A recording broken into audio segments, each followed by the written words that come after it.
Voici une discussion éclairante avec Gerson à l'occasion de la Semaine nationale de sensibilisation aux dépendances qui a lieu du 19 au 25 novembre.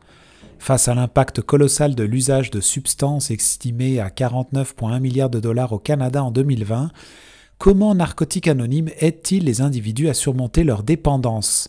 Découvrez l'impact de cette organisation à but non lucratif et les solutions qu'elle propose pour une vie sans dépendance. Peut-être pour commencer, j'aurais une question peut-être un peu générale, mais peut-être que tout le monde n'est pas habitué, ou on entend beaucoup ce mot de dépendance, mais comment est-ce que tu le définirais? Si on pouvait, faudrait définir le mot dépendance, euh, pour s'assurer Oui, déjà, parce que des fois on ne sait pas qu'on est dépendant, j'imagine, ou des fois on pense qu'on l'est un petit peu, mais on l'est pas. Tu sais, c'est peut-être une frontière un peu floue, peut-être pas pour tout le monde, mais pour certaines personnes. tout à fait. C'est une bonne question. La dépendance, comment est-ce qu'on pourrait... en fait, on n'a pas la prétention de définir la dépendance nécessairement dans Narcotique Anonyme, mais on a quand même des lectures qui nous donnent des pistes de solutions à ce niveau-là, à savoir, est-ce que je suis dépendant ou je ne suis pas dépendant? Euh, Moi, une des façons faciles pour moi de m'identifier, on a une lecture qui dit, une fois c'est trop, 1000 fois jamais suffisant. Donc, ça image bien. Moi, je peux pas consommer juste une fois puis penser en rester à consommer une fois, que ce soit peu importe la substance. À ce moment-là, moi, si je mets un peu la main dans l'engrenage, ben, je risque d'y passer au complet. C'est le risque, puis c'est peut-être une des façons qu'on peut identifier quelqu'un qui dit, ben, moi, j'ai un problème avec avec la maladie de la dépendance. Donc, on peut aussi dire que c'est une maladie. C'est pas Narcotique Anonyme qui définit la dépendance comme étant une maladie. C'est vraiment là, reconnu au niveau du DSM-4. Là, donc, l'Organisation mondiale de la santé reconnaît la dépendance comme une maladie. Ça englobe beaucoup de choses. Hein. Ça englobe, pour nous, chez Narcotiques Anonymes, ça englobe les drogues, évidemment, qu'on connaît plus de façon illégale, mais aussi les drogues légales, qui sont tous les médicaments, qui sont également le cannabis et l'alcool aussi. On considère que l'alcool est une drogue pour nous chez Narcotiques Anonymes.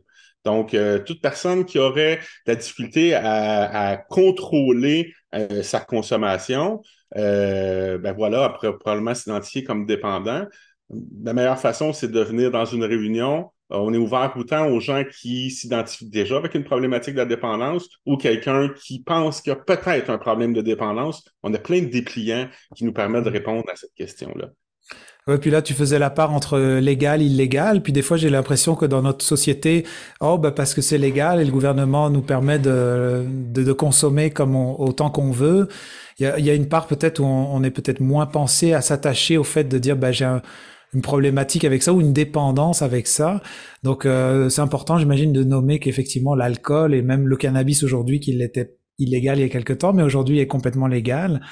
Donc, Et comme je disais, tout ce qui est médicament aussi, hein, qui est prescrit sous ordonnance, en fait, de quelle façon est-ce qu'on obtient la prescription? Est-ce qu'on a vraiment une problématique? Ou une fois qu'on a eu la prescription, est-ce qu'on respecte la posologie? Parce que ça demeure de la drogue. C'est pas parce que c'est légal que ce n'est pas... c'est de la drogue. Maintenant, on change le terme pour dire médicament. En anglais, on parle de drugstore. Hein? Ça image bien une pharmacie en anglais. Là, le terme qu'on utilise, c'est drugstore. Donc, est-ce que tu aurais voilà. un exemple ou deux de médicaments? J'ai en tête, moi, comme des somnifères ou des gens qui s'attachent à ce genre de choses. Ou est-ce que ça peut être toutes sortes de types de médicaments, en fait, de drogue? À tout ce qu'on appelle les narcotiques, ce qui est médication narcotique, les opiacés, il y en a de nombreux exemples là, de médicaments. Là, puis, comme je vous dirais, je voudrais pas trop entrer dans cette dynamique-là, dans ce sens que pour nous, c'est pas pertinent. À savoir quelle est la consommation que tu avais, c'était quoi ta consommation de choix, les quantités que tu consommais, qui t'en procurait, toutes ces questions-là, pour nous, c'est vraiment des questions qui sont pas pertinentes à se rétablir, en fait, de cette problématique-là de la dépendance. Nous, ce qu'on attache beaucoup d'importance, c'est qu'est-ce que toi, t'es prêt à faire pour te rétablir, puis comment est-ce qu'on peut t'aider? Donc, la substance, après ça, n'a plus vraiment d'importance, mais il y en a de nombreuses substances là, qui sont prescrites par des pharmaciens.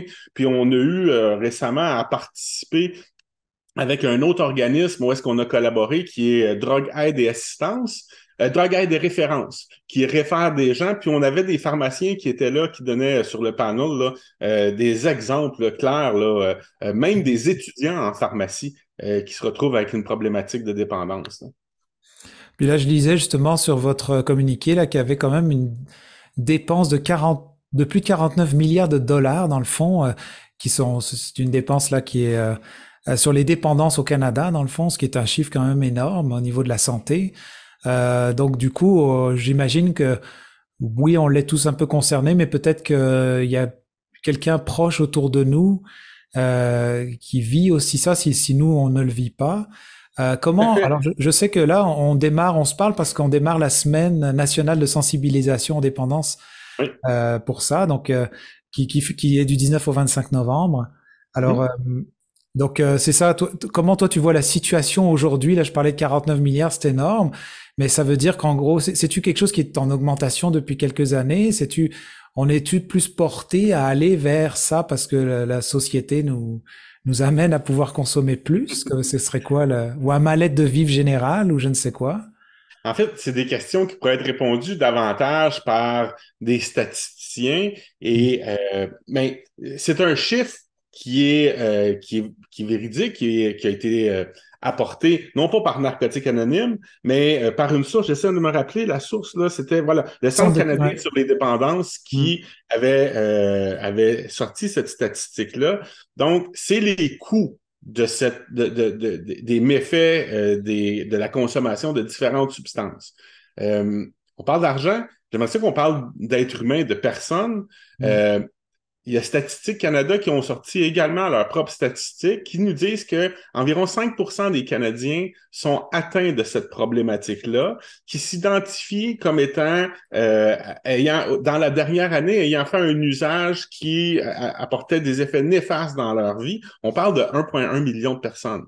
Donc, certainement, comme vous me questionnez, monsieur Hébert, il y a des gens dans votre entourage qui sont affectés par la maladie de la dépendance. Puis le message pour nous pendant la semaine de la sensibilisation, c'est que Narcotique Anonyme, ben, c'est une des alternatives qui est valable, puis qui fait en sorte que les gens arrivent à arrêter de consommer, puis à trouver une nouvelle façon de vivre finalement sans la consommation. Puis l'impact au niveau financier qu'on parlait, là, tout près de 50 milliards de dollars, ben, ça a des répercussions partout. Un dépendant qui consomme, c'est facile à imaginer qu'il va déranger, qu'il va avoir un impact négatif sur son locataire, sur son employeur, sa famille. Ça a des répercussions un peu partout dans le système de santé, dans le système judiciaire.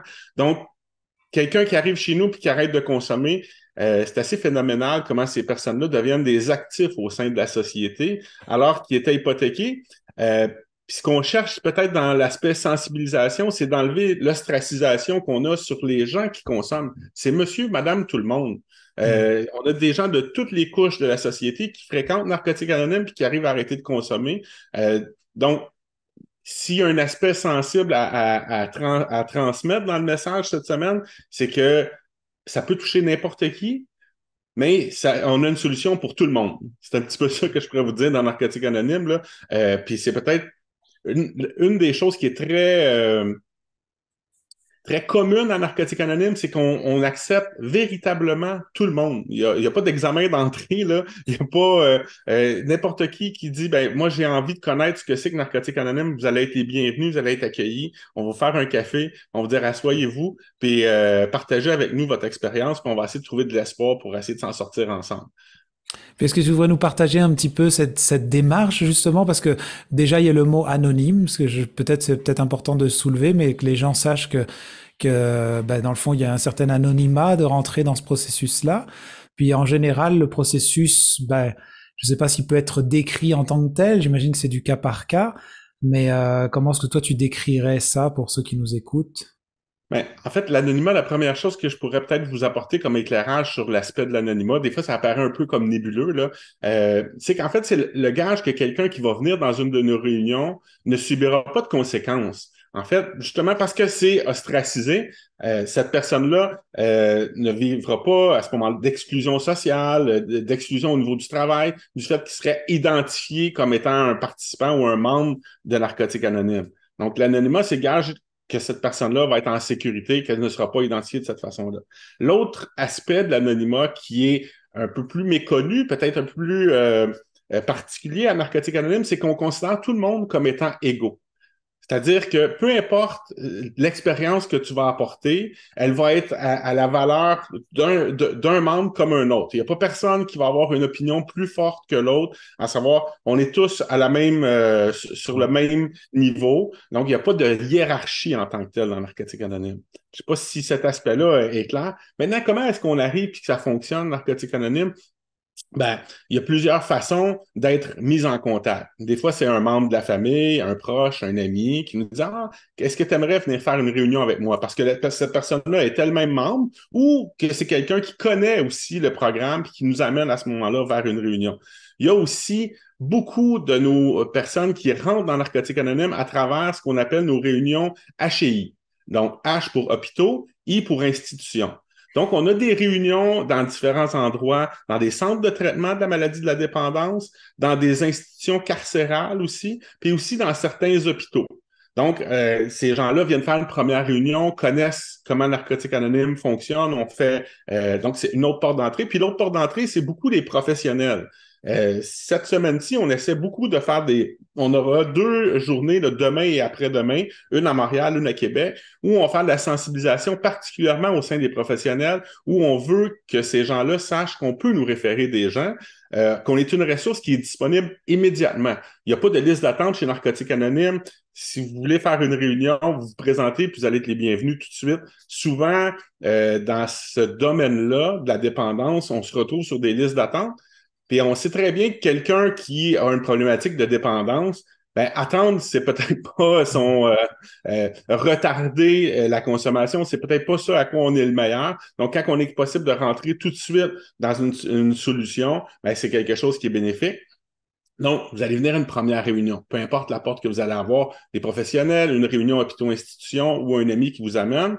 Puis, vous allez entendre à ce moment-là quelqu'un qui va partager son espoir dans un cadre d'une réunion où est-ce que c'est plus un conférencier ou une discussion où est-ce qu'on va parler ensemble de la problématique de la dépendance, comment est-ce qu'on peut s'entraider les uns les autres.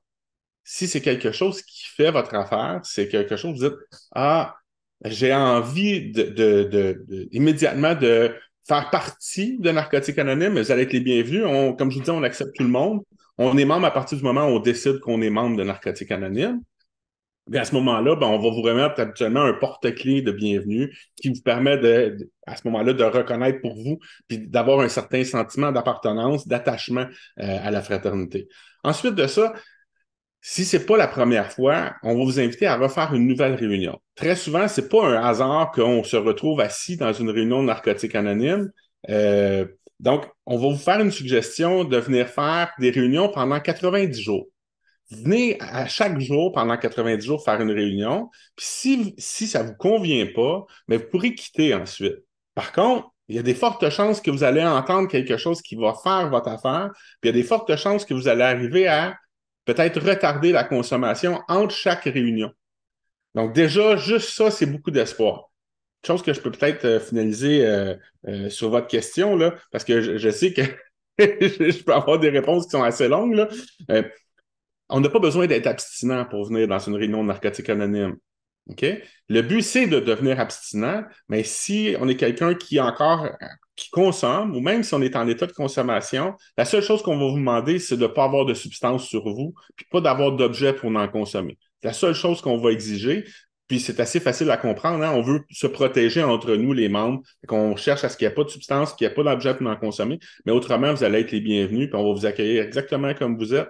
Vous n'avez rien à faire vous n'avez pas à changer ou à être quelque chose de particulier pour être membre de Narcotique Anonyme.